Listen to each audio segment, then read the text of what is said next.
Monsieur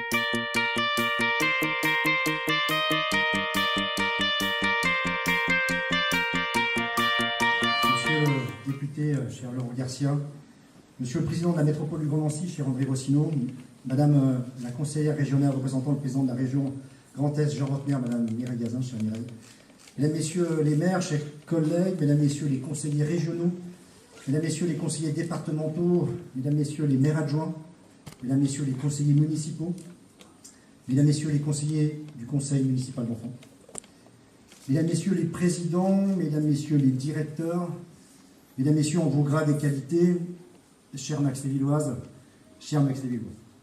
Permettez-moi de vous saluer toutes et tous et de vous souhaiter la bienvenue ce soir dans cette salle des fêtes des carrières. Nous avons lancé l'an dernier, nous continuerons en 2019, un travail important sur l'histoire industrielle des carrières soulevées. Ce travail a commencé par une exposition au Préau-des-Arts proposée par Isabelle Piron. Vous avez la démonstration de chaque côté, accompagnée par de nombreuses initiatives en collaboration avec l'atelier Mémoire de Maxéville que je souhaite saluer ce soir. Pendant toute cette année 2019, nous proposerons beaucoup d'autres opérations pour permettre et mettre en valeur ce lieu emblématique des carrières. Donner le nom des carrières, comme vous le savez, a été la première des décisions que j'ai prises avec les élus municipaux. Comme vous le savez aussi, j'ai un grand respect pour ce lieu industriel, lequel a accueilli tant de Max-les-Villois. J'ai un grand respect pour ce lieu industriel et pour le monde ouvrier. Ces ouvriers de la Solvay, beaucoup sont là ce soir, je veux les saluer. Maxéville, c'est vrai, c'est une ville ouvrière et industrielle.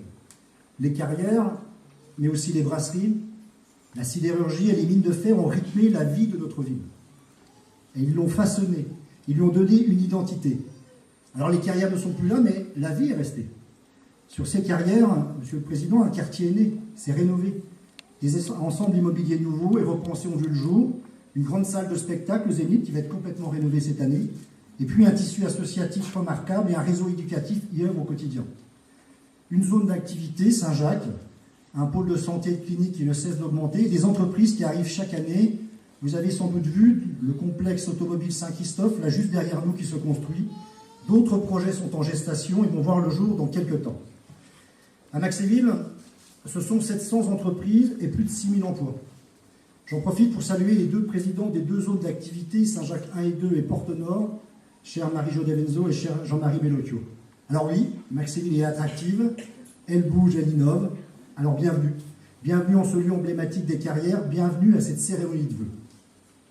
Cette cérémonie est pour moi un moment important, un moment privilégié. C'est le moment de faire le bilan de l'année passée et de se projeter sur les années à venir.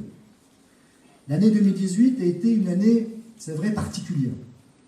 Le pays est passé par des moments de très grande joie, de communion populaire lors de la victoire de l'équipe de France de football pendant la Coupe du Monde, des moments de grande émotion pour les cérémonies du centenaire du 11 novembre. Mais cette année 2018 a été marquée par des moments de très grand doute. Cette fin d'année et ce début 2019 en ont été l'incarnation avec la crise sociale que la France connaît. Et vous savez, à Maxéville, nous n'avons pas attendu cette crise pour nous rendre compte des difficultés sociales de ce pays. Le revenu moyen par habitant de notre commune est de 14 000 € par an, le plus faible des 20 communes de la métropole. C'est pour cela que les questions de solidarité, d'emploi, d'éducation ou encore de culture sont centrales dans nos politiques municipales. Nous plaçons l'écoute de nos concitoyens comme préalable à la prise de décision. La participation citoyenne ici n'est pas un vain mot, mais une réalité. Nous vous associons aussi souvent que possible sur les grands projets, mais aussi sur les problèmes du quotidien. Le pays traverse une crise, la commune doit être la stabilité, doit être le socle et le vivre ensemble. J'ai la conviction que l'État ne peut pas apporter toutes les réponses à ces questions. Chacun doit prendre sa part de responsabilité. L'État, oui, mais la région aussi, le département, la métropole et la commune. Dans ce sens, je proposerai aux élus du conseil municipal lors des orientations budgétaires et le vote du budget 2019 des mesures pour améliorer le pouvoir d'achat des Maxévillois les plus fragiles dans la droite ligne des propositions du président de la République dans le cadre du plan pauvreté. Je proposerai, mesdames, messieurs, de placer la question de la petite enfance, de l'enfance, de la jeunesse et de l'éducation comme une priorité absolue. Il faut combattre les inégalités dès le début, après il est trop tard. J'ai proposé d'ailleurs au préfet et au président du département de Meurthe-et-Moselle que Maxéville soit ville pilote sur la question de la petite enfance. C'est ensemble que nous réussirons. Maxéville sera toujours précurseur, volontaire et moteur pour sortir des habitudes. C'est de notre responsabilité. Nous dérober serait une faute. Vous savez, les clivages y changent, mais les conservatismes y restent partout. Beaucoup s'accommodent du statu quo et pensent que notre pays est en déclin. Moi, je suis convaincu au contraire que notre pays a l'envie d'avancer. Nous l'avons tant fait dans notre histoire. La France a souvent été un phare pour l'Europe et pour le monde. Alors, mesdames, messieurs, soyons fiers de ce que nous sommes et de notre histoire. Parce que cette histoire a fait de nous les enfants de la République. Alors, à l'aube de cette nouvelle année, que dire de Maxéville en 2018 ? Comme chaque année, vous ne serez pas surpris, lors de mon discours de vœux devant vous, j'évoque toujours en premier la situation financière de la ville. Le redressement financier de la commune est et restera le chantier le plus important de ce mandat. La ville était en 2014 dans une situation financière, autant dire le mot, catastrophique. Une dette de 18 millions d'euros, une épargne nette négative, c'est-à-dire une ville à découvert en fin d'exercice budgétaire, un patrimoine immobilier dans un état de vétusté avancé et des investissements, disons, hasardeux. Je pense au rachat de l'usine Azat en 2002, qui est en grande partie le fruit de la dette abyssale de la ville. Alors la dette, eh bien, quand je m'y suis engagé, elle continue d'année en année à diminuer. Elle était de 18 millions d'euros en 2014, elle s'établit fin 2018 à 12 millions d'euros, soit une baisse en 4 ans de 6 millions d'euros. Notre épargne, elle est revenue positive dès 2015, pour s'établir fin 2018 à 1,1 million d'euros. Je vous rassure, ce n'est pas une cagnotte. Cette épargne nous permet de l'injecter dans nos investissements et de ce fait d'entretenir le patrimoine municipal et de porter des projets utiles aux habitants. Gérer, eh bien gérer, c'est essentiel. Mais il faut construire, et construire avec vous, préparer l'avenir, imaginer des services à la population qui répondent à vos besoins. 2018, vous avez vu, c'est l'accélération des projets. La concrétisation d'abord du parc d'agrément Léo Lagrange et les débuts des travaux sur le quartier du Champ-Neuf. Ce n'est plus le projet de la ville, je vous le dis, mais c'est votre projet, le projet des habitants. Un exemple remarquable de participation citoyenne. Plus de 3 ans de réunions, de visites, d'études menées par les habitants eux-mêmes. Avec nous, vous avez défini les besoins et le cahier des charges. Vous avez dessiné le parc, vous avez choisi le paysagiste, vous avez consolidé le projet et le budget. Avec nous, vous avez cherché les financements possibles pour atteindre, et c'est exceptionnel, un taux de subvention de 70% du projet. Je veux dans l'instant remercier l'État et le Conseil régional Grand Est, madame la conseillère. Et pour finir, ce sont les habitants acteurs du projet qui sont venus en conseil municipal devant nous présenter ce nouveau parc d'agrément. C'est pour ça que je peux vous dire, sans trop de problème, que ce n'est plus le projet de la ville, mais votre projet. Vous êtes venus des acteurs de la ville. Pour nous, la participation citoyenne ne se résume pas à des réunions publiques interminables. Mais au contraire, pour nous, la participation citoyenne se veut active autour d'un projet partagé, voulu, utile et mené ensemble. Cette participation citoyenne, depuis 2014, ce sont des grands projets, mais aussi le règlement de points noirs signalés. En 2018, vous nous avez accompagnés lors des 10 déambulations organisées dans tous les quartiers de la ville. Et ce sont plus de 60 points noirs qui ont été signalés, réglés, ou en cours de l'être, souvent, avec l'accompagnement de la métropole du Grand Nancy. Je veux la remercier, Monsieur le Président. L'accélération des travaux et l'entretien de notre patrimoine, en 2018, c'est la salle Daniel Jacob, salle du parc, entièrement rénovée et dédiée à la restauration scolaire. Le nouveau poste de police municipale dans l'hôtel de ville pour mieux vous accueillir et offrir à nos policiers des conditions de travail améliorées. L'épicerie solidaire au centre, qui permet d'accueillir ceux qui en ont le plus besoin de manière digne. Une épicerie semblable à un magasin ordinaire. Un lieu d'échange et de convivialité qui a pour objectif de prévenir, de lutter contre les exclusions, de créer du lien social, de valoriser les compétences et les savoir-faire de chacun. Mais surtout, cette épicerie est un accélérateur au retour à l'autonomie des personnes. L'accélération, ce sont aussi des travaux aux brasseries. L'accélération, c'est l'installation d'un brasseur qui fait revivre notre passé brassicole et brasse à nouveau la bière de Maxéville. Et puis l'accélération, ce sont les travaux dans les écoles, les complexes sportifs pour toujours mieux vous accueillir. L'année 2018, c'est l'année des projets, mais aussi des choix. Déjà, nous avons fait le choix, avec les parents d'élèves et les enseignants, de rester à 4 jours et demi de classe par semaine. Parce que c'est un rythme adapté à l'enfant, favorisant l'apprentissage plus efficace le matin et la découverte l'après-midi d'activités nouvelles, toujours gratuites et offertes par la ville. Les sciences, des langues étrangères, de la culture, du théâtre, de la musique, de la danse, du sport, de l'éveil à l'environnement, des arts plastiques. De plus, des projets pédagogiques et des classes découvertes ont rythmé l'année scolaire. Pour les bons et les mauvais moments de la vie. Nous avons ouvert une épicerie solidaire au centre et en janvier, celle du Champ-le-Bœuf ouvrira à son tour. Je veux remercier ma collègue Laurence Vizère, maire de Laxou. Les deux villes et les deux CCAS ont travaillé main dans la main sur ce projet. Comme bien d'autres projets sur ce quartier partagé du Champ-le-Bœuf autour de la jeunesse, de la culture, de l'éducation. Merci à toi, Laurence. Nous avons aussi favorisé l'ouverture d'un garage solidaire, parce que nous savons que la question de la mobilité peut être un frein à l'emploi. Deux voyages pour les aînés ont été organisés, un d'une semaine au printemps Issambre, et l'autre plus court, moins loin, à la Bresse à l'automne. Le deuxième repas senior a été organisé au mois d'octobre. L'année 2018 reste marquée par de nombreuses manifestations culturelles. La fête des fraises, que tout le monde connaît au mois de juin, et puis en septembre, le Festival de la bière, c'est un nouveau festival qui rencontre une influence record, le Festival Rock and Rock. Au printemps, le Festival de théâtre amateur. Et puis en octobre, le Festival des arts de rue et du cirque, le Festival Michto. La question de l'emploi a été en 2018 une nouvelle fois centrale et nous a fortement mobilisés. Nous avons consolidé notre convention avec l'école de coaching ICN Business School pour accompagner au mieux les demandeurs d'emploi dans leur recherche. Nous avons mis en œuvre cette année la charte de gouvernance territoriale emploi entre la ville, le département, Pôle emploi, la maison de l'emploi du Grand Nancy, Ulysse, le CFAI, CESAPRO et les deux zones d'activité économique de Maxéville. Pourquoi faire? Eh bien, pour mieux travailler ensemble et créer l'effet de réseau pour accompagner au mieux les demandeurs d'emploi. Pour la première fois, messieurs, dames, depuis de nombreuses années, le chômage recule à Maxéville. Il est encore bien trop important, mais il recule.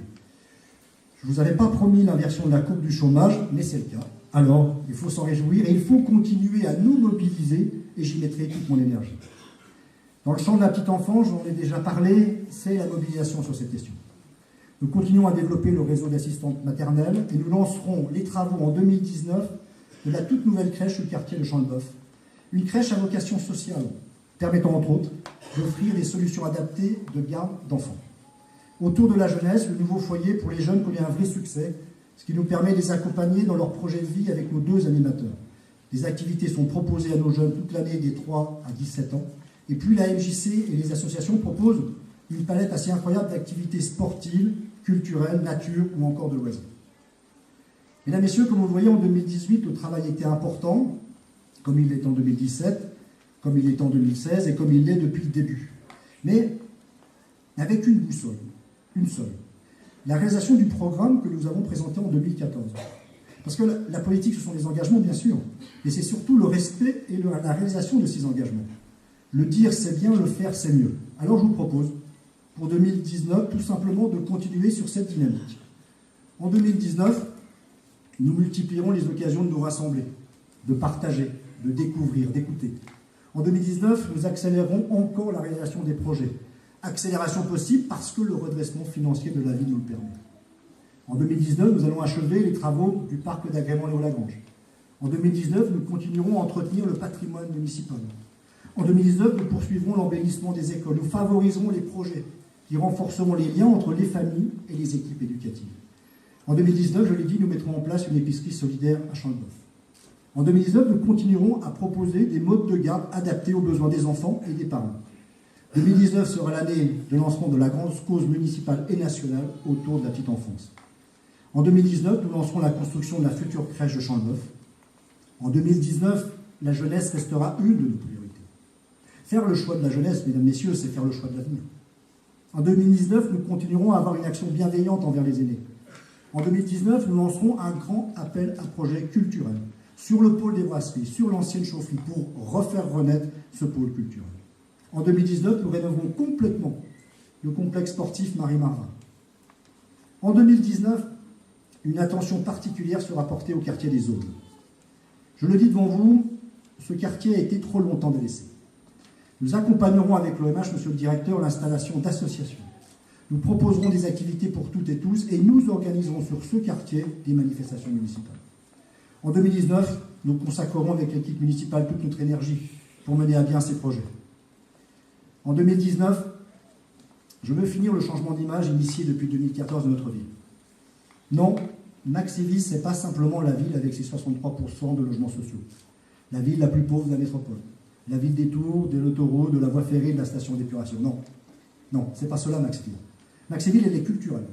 Elle est joyeuse, elle est accueillante, elle est agréable, elle est attractive, elle est innovante, elle est ouverte, elle est bienveillante, elle est sûre. Voilà ce qu'est Maxéville. Comme vous le savez, nous ne sommes pas seuls.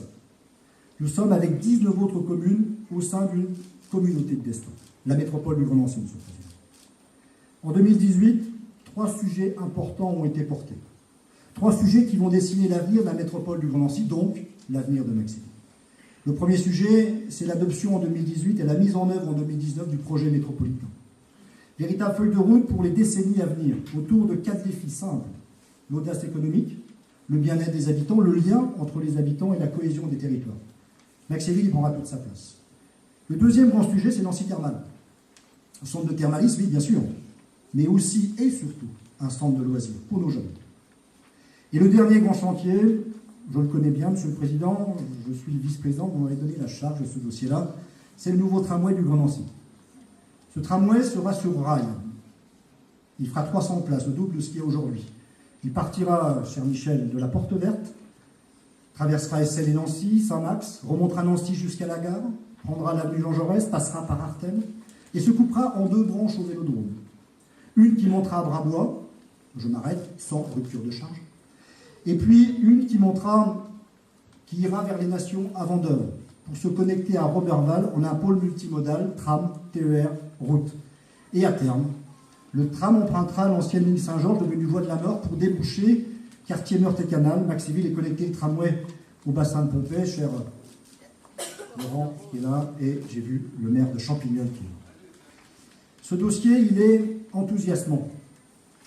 J'aime les dossiers difficiles, je vous remercie Monsieur le Président, je ne suis pas déçu. Mais j'aime aussi les dossiers qui sont utiles pour les gens, dossiers qui s'inscrivent dans la vie quotidienne de nos concitoyens. Ce dossier est beaucoup commenté. Je constate simplement que les volontés faibles se traduisent souvent par des discours et les volontés fortes par des actes. Je laisse donc les commentateurs commenter. Moi, j'ai décidé d'être utile et de porter un projet majeur que la métropole a besoin et que nos concitoyens attendent. Pour finir, je veux vous parler un peu de moi. J'en ai pas l'habitude, j'aime pas ça. Mais je veux simplement vous témoigner d'une chose. De tout le bonheur et de toute la fierté que je ressens depuis 2014 à vous servir comme maire. C'est enthousiasmant. J'y mets toute mon énergie et toutes mes convictions. J'y consacre l'essentiel de mon temps, c'est beaucoup de sacrifices personnels, mais servir Maxéville avec cette équipe qui est derrière moi est un plaisir renouvelé chaque jour. Alors, assurez-vous, je suis exigeant avec cette équipe municipale et les agents de la ville parce que je suis exigeant pour Maxéville. Je ne sais pas si nous faisons bien les choses, ce n'est pas à nous d'en juger, ça viendra. Ce que je sais par contre, c'est que cette équipe municipale qui m'entoure fait toujours au mieux et toujours dans l'intérêt général. Mesdames, Messieurs, à chacune et à chacun d'entre vous, je souhaite une belle et heureuse année 2019. Continuons ensemble à faire germer de belles idées pour pouvoir encore concrétiser de beaux projets en 2019. Que 2019 vous apporte bonheur, santé, prospérité, qu'elle permette la réalisation de tous vos projets. Pour cette nouvelle année, je vous propose simplement de continuer à oser. Osez réaliser vos rêves, osez concrétiser vos projets, osez savourer la vie et osez surtout être solidaire. C'est important la solidarité, surtout en ce moment. Ces vœux, mesdames, messieurs, je les formule et les exprime en mon nom personnel, mais aussi au nom de l'ensemble des élus qui m'entourent et des agents de la commune qui travaillent chaque jour au service de Maxéville et à votre service. Mesdames, messieurs, belle année 2019.